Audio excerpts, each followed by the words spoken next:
Good morning. You're Zali Valicia. And Ms. Valicia, you were previously in court and entered a plea of guilty to burglary of a habitation, a second-degree felony. This is 24 DCCR 1364. The agreement was for a cap of 7 years in prison. I've received the pre-sentence report and reviewed it. Has everyone had an opportunity to review it? Yes, Sharon. Yes, Sharon, we have. Any additions or corrections? I've reviewed the PSI with Zuli. I know that obviously her version, the court has questions about that, and so I would allow her to address that if she does wish to move forward in hopes of obviously us arguing for the probation. So here's the thing. If you say you didn't do it, you don't get to say I didn't do it, but please give me probation, because then you're not accepting responsibility. So either you did it, what they charged you with, or you didn't. And doing it doesn't mean that you participated fully, and I'm sure Ms. Holmes has explained to you the law of parties in Texas and what that means. But if you say somebody took your car and you weren't even there and you had no idea of it, then that's what juries are for. Because you are about to take the chance, if we go forward, of me sending you to prison for 7 years. Me possibly giving you probation. But I can assure you that you're not going to get any kind of help from me if you get up here and say, well, I didn't really do it, but come on, give me probation. Does that make sense? Yes, ma'am. So tell me, if you want to go forward, tell me exactly what you did, what your part of this was. I was aware of what my car was going to be used for. I didn't participate in the act, but I knew. So you didn't drive your car? No, I did not. I did not drive it at the scene where it happened. Mr. Nichols, it appears that the... If I'm explaining myself right.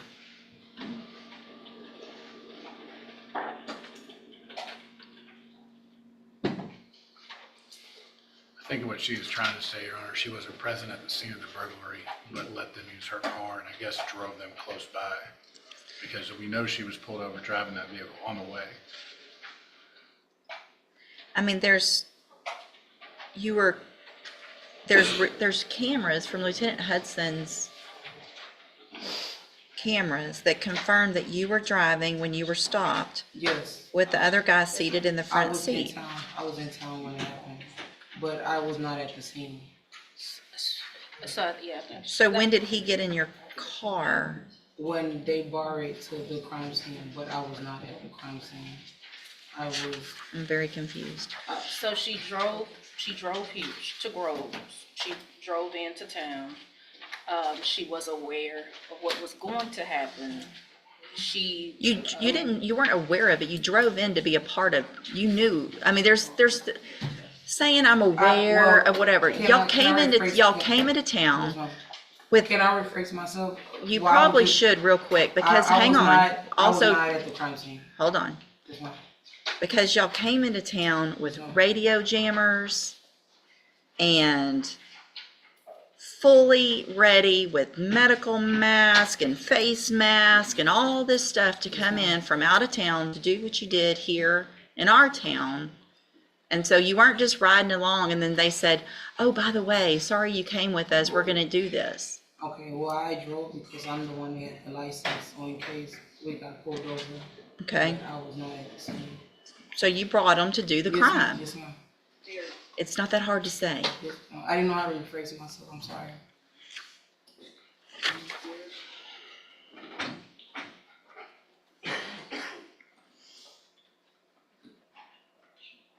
All right, Ms. Holmes, go ahead with argument. Yes, Sharon.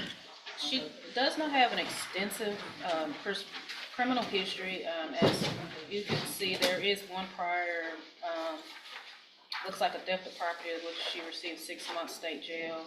And then there was a federal case as well back in 2020. Ms. Zuli is currently employed and working.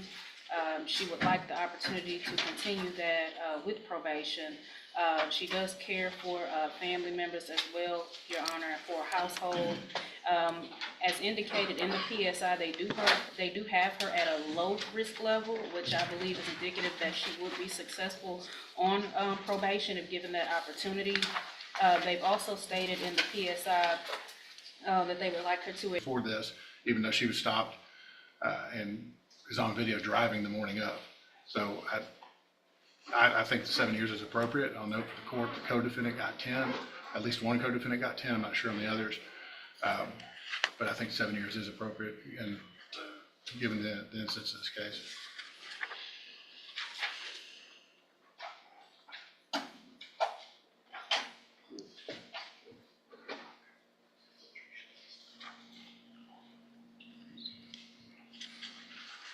How'd y'all pick this person? Sorry. How did y'all pick this house, this person, to come and? No, like I said, the only reason why I came here was because I had the license. So in case they got pulled over, they didn't have a way to prove their citizens. So I was just like the one that drove into town. I don't know about the. And if I can, two of those individuals have fled the border. They were not legalized, so they probably will never be found. So there were two other individuals involved, in which she has tried to get contact. So that's the reason why they were involved. She was the driver, but they have since fled the country. They're not coming back. That actually went into the house. There was only one that was caught that received the 10. Mm-hmm. So I think that's what she's trying to say is she was driving because they obviously did not have the credentials to do that, and we don't know where they are. So do you know why y'all came to this house? I have no idea. The only reason that I came into town was because I'm the one that had the license. So in case they got pulled over, they didn't have a way, to prove their legal How many status. other times did they have you drive you to other places? No, that was the only time I did it, and I regret it. It was crazy. Your Honor, if I may, I had the co-defendant's case. The victim in this particular instance was a local business owner, owned a donut shop. They also owned a donut shop and forgive me if I'm off on this the exact city, I think it's somewhere in Humble, or nearby in Humble. That business, their home in that city was also burglarized. So, right, thank you, I Mr. can assure you I was not involved in any other situation that had to do with them. It was just a one-time thing. How did you know these guys? Well, basically one is my barber, the one that's doing time, he's my barber. He's your brother? Barber. Yes. What about the other two that took off? No, I never knew them.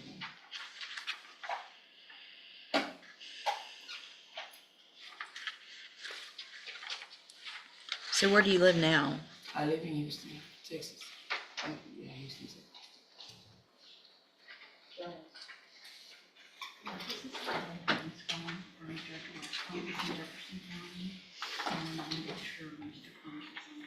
Do you work? It's my Where- 50 hours a week. For what? For who? It's integral. It's basically for the state. I get paid $25 an hour. To do what? I'm sorry. I don't know how to describe it. It's like solar panels. It's for the state.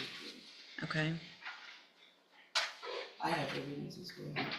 You have what? Evidence that I'm working there. Okay. Before that, I was working at a car wash, but they offered me more there.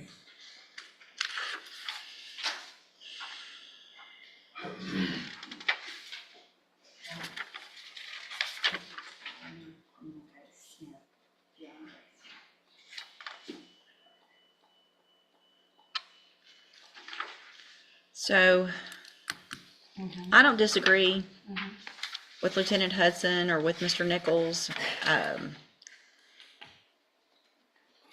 because of what happened and the targeted way that this happened. It does appear that the guys were probably in charge of most of this. You made a really, really stupid decision. Yeah. And I regret it.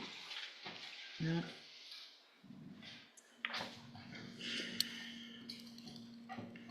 All right, what I'm inclined to do Because what you're charged with is a second-degree felony. So the range of punishment is up to 20 years if you went to jury, or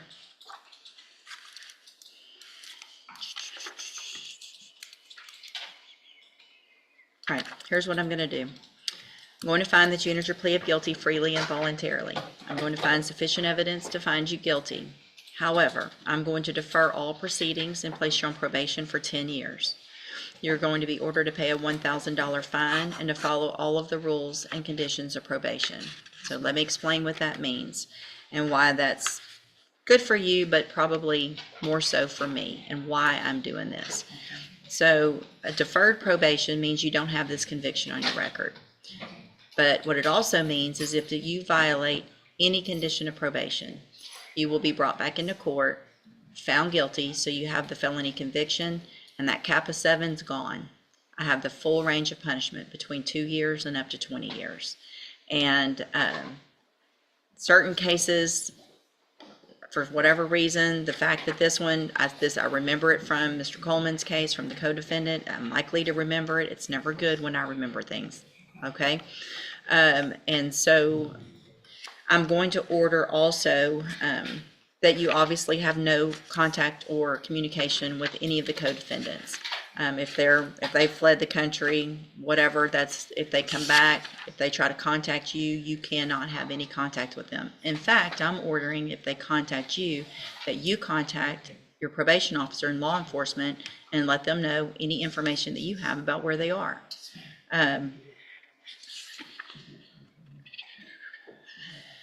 You will be, I want her on the medium-high caseload to start off with. It means you're going to be reporting more often, making sure you get off on the right track.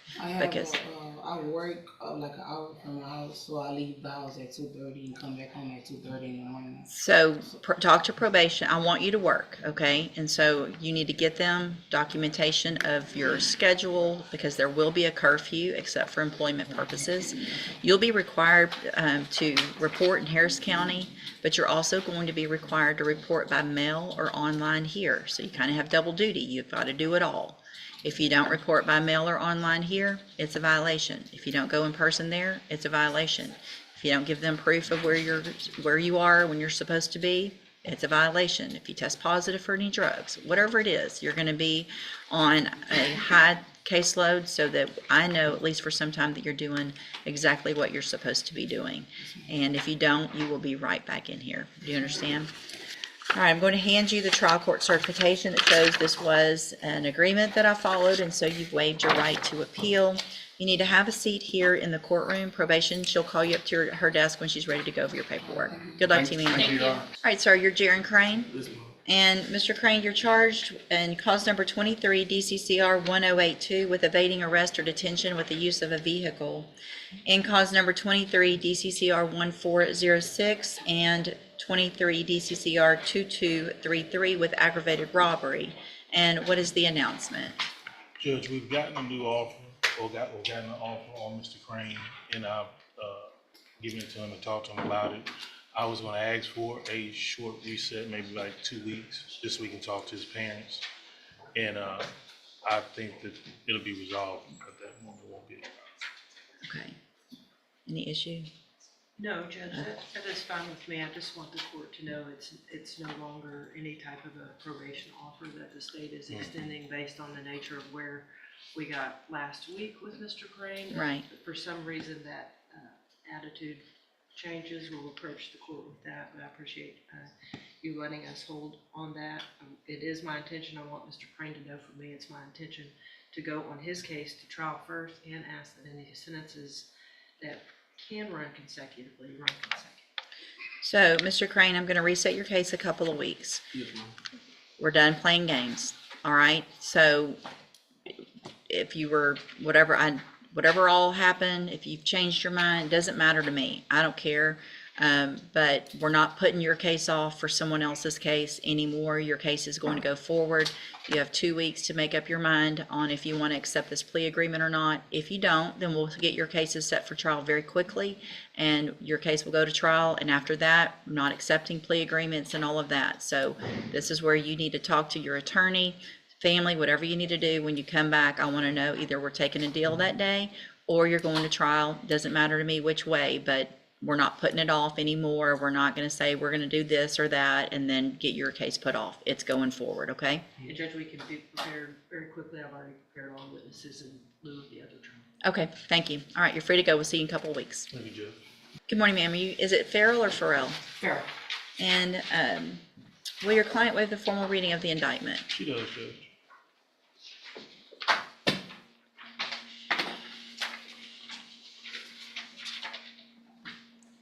Ms. Farrell, in cause number 23, DCCR 1088, you're charged with,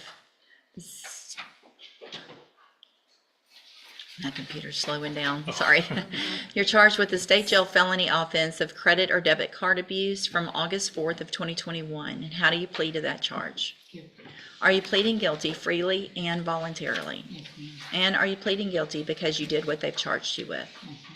I have here on the tablet some documents that have your signature on them that the state has marked as exhibit number 1. Before you signed these, did you go over them with Mr. Lewis?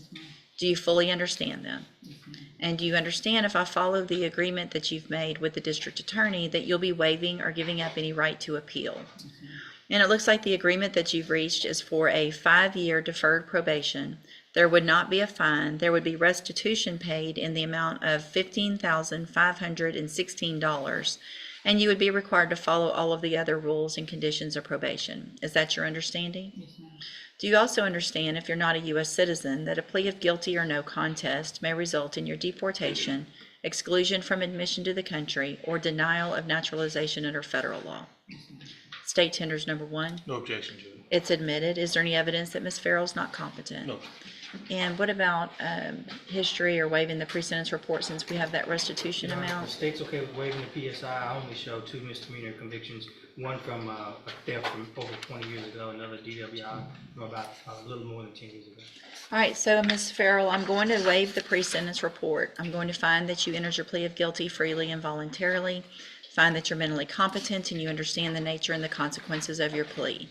Find sufficient evidence to find you guilty, and however, I'm going to follow the agreement and defer all proceedings. You are placed on probation for 5 years. You're ordered to pay the restitution in the amount of $15,516 and to follow all of the rules and requirements of probation. If you do that, then this is an excellent opportunity because you don't have a felony conviction on your record. And if you successfully complete the probation, at the end, the case is actually dismissed. You'll never have a felony conviction. The other side of that, however, is if you violate any condition of probation, you could be brought back into court, you could be found guilty, and you could go to the state jail prison for up to 2 years. Do you understand? $15,000 is a lot of money to pay back. 5 years might seem like a while, but it's not. It's very important that you start making payments on that immediately. Even if it's a little bit every month, then it will add up, because what can happen is, let's say you do 4.5 years of probation correctly in every way except paying that restitution, and I make a finding at the end of that probation that you could have paid, then your probation can be revoked and you could still go to the state jail prison for 2 years. Do you understand? It's very important that this gets paid back. I want it to be a priority. All right, I'm handing you the trial court certification that shows this was an agreement that I followed, and so you've waived your right to appeal. You need to have a seat here in the courtroom. Probation will call you up when she's ready to go over your paperwork. She's at that desk right there, so watch for her to call you up. Good luck to you, ma'am. Thank you, Judge. Good morning, you're Paul McCorvey? Yes, ma'am. And this is 24 DCCR 1914. Mr. McCorvey is charged with theft of property, and what is the announcement? Judge, this was the one that it's taken a while to get some things from a probate court, which we did by the last setting. Right? It was reset because we was trying to confirm restitution amount with the complainant. She won't talk with us. I think the issue is Mr. Hoppire is going to try to get with the investigator, see if they can confirm an amount. Because basically the restitution was going to resolve Right. Correct, Judge, and the notes, according to Mr. Hoffbauer, are that based on that probate order, just a very short conversation with the complainant. Now we have that in the transcript, should get us to a figure that should be able to resolve. Okay. And I can make sure that. If you would, because that's where I thought we were last time. And so if you'll get with him and make sure Mr. Hoffpower gets on that quickly so that we don't have another reset based on that, please, I will, ma'am. Judge, I'll bring Thank her you. in. All right, stay in touch with Mr. Lewis and he'll let you know when you need to be back. Good morning, you're Ashley Sanders. This is 24 DCCR 1650. We were waiting on audit. Where are we? Judge, I'm happy to announce, thank you for the court being so lenient with us and resending this a few times. Mr. Wimberly is actually here this morning with his client, my complainant. They did send me some documentation just right before docket. He's also indicated that his office is this week making notebooks for Mr. Kelly and myself and having everything scanned in. If we may just have one final, now that we have all that information, hopefully we can I can sit down with them, then Mr. Kelly and I can sit down and discuss it and see where we are, and we'll be ready to finally announce next time. But I did want to confirm we do have all that documentation, or Okay. it should be to me this week. All right. Thank you, Mr. Wimberly. All right, so what I'm going to do, And if you want to go ahead and put it on the trial docket, Judge, no. I certainly would understand. Yeah, no, I just want to, let's see. My only concern when I hear notebook is. That's what I'm kinda thinking as notebook are well. we talking about? Yes, sir. It'll be about that thick. Okay. It would all be heavy. So why don't we do this? When we come back next time, I want it all done and I want an answer. And so what I'm going to do is reset it to the 1st of January. That should be about a 60-day, a little more than that. I want everything hopefully turned over this week. That gives you an opportunity. So unless there's something else that comes up, I want it all gone through in an announcement at the next court date. Yes, ma'am. Okay? All right, you're free to go. Thank you, sir. Thank you. Thank you, Mr. Kelly. All right, ma'am, you're Brianna Clanan. And will your client waive the formal reading of the indictment? She will.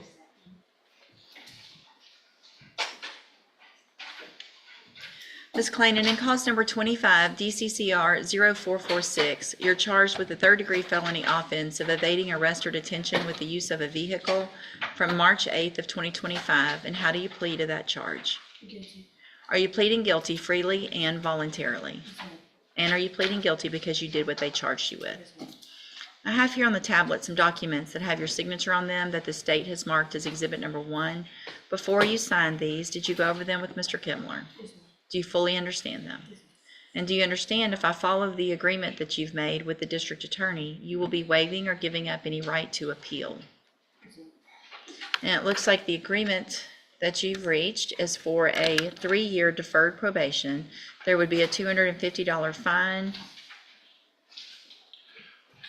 I'll explain my scribbles, Your Honor. Oh, that's CCCR. There would be Yes, a there's dismissal miscommunication. in cause number 25 CCCR 1119.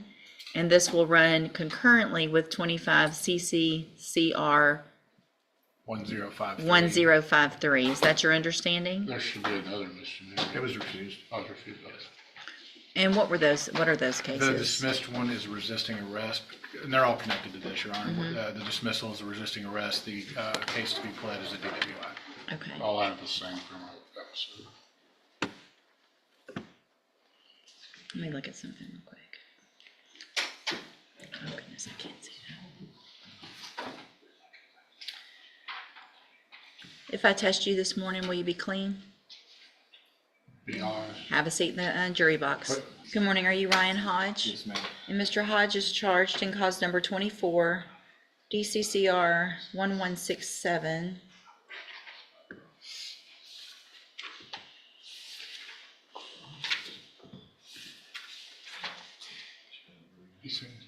With the third-degree felony offense of evading arrest or detention with the use of a vehicle. The indictment alleges a prior burglary from 2015, and then also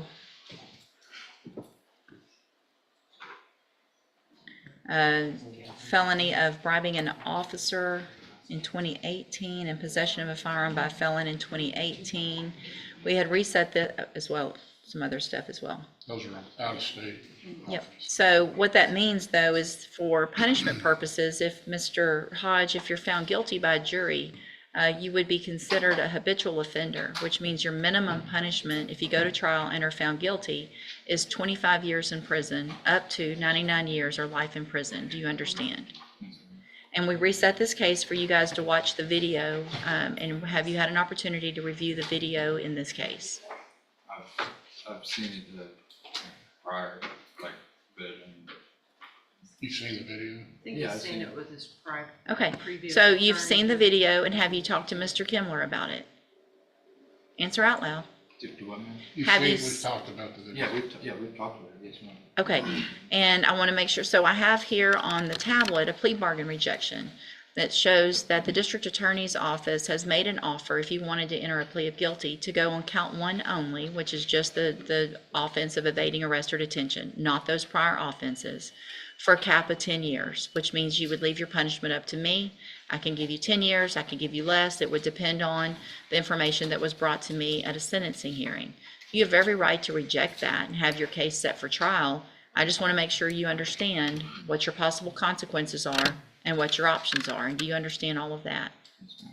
And so I'm also making the notation here on that plea bargain rejection that I've admonished you as to what the minimum will be if you're found guilty, which is 25 years in prison. You understand? And you want to reject that and have your case set for trial. Yes, ma'am. I didn't run it, I was just speeding and driving. These main thing is innocence. All right, then I do want to make sure you understand that after today, I will not accept a plea agreement. I'll get your case set on the trial docket. There won't be a plea. We'll let a jury decide, okay? So, for any reason, we can look into it further, the facts and the evidence. Well, that's what a jury's for. And so your attorney has discussed the case with the assistant district attorney. Their position is that it's an evading and they think they can prove that, and that's what we're going to go to trial, okay? That's what a jury's for. All right, okay, and she'll waive the formal reading of the indictment in each. Yeah, sure. So, Ms. Randall, in clause number 25, DCCR 0246, you're charged with a state jail felony offense of theft of property with previous convictions. And that one's from November 21st of 2024. The indictment alleges you were previously convicted of theft April 4th of 1984 and April 11th of 1985, both misdemeanors, which would get us to this state jail felony level. It further alleges that you were convicted of a non-state jail felony offense of theft April 10th of 1989, and then again November 12th of 1991, and then after that was final, October 10th of 1994. And how do you plead to that charge? And are those prior offenses true? Or prior convictions true, excuse me. Are you entering your plea of guilty freely and voluntarily? And did you plead guilty because you actually did what they've charged you with? All right, give me just a second to get this pulled up so I can make that notation. I think that was 1 through 5. I believe so, Judge.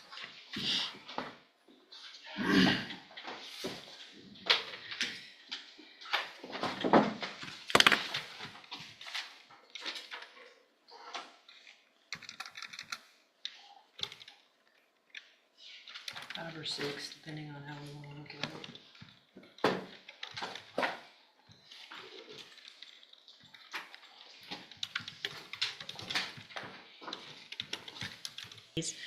Find sufficient evidence to find you guilty in each of your cases. However, I'm going to reset your case so that the probation department can do a pre-sentence report. That'll give me more information on you, your cases, and then we'll come back later for sentencing. Anything that you think is important for me to know, make sure you get that information to Mr. Vasquez, and he will present it to me on your behalf when we come back. You need to stop and talk to probation on your way out of the courtroom today, and she's sitting at that desk right there. All right, we'll see you back at sentencing. Thank you, Judge. Yes, sir.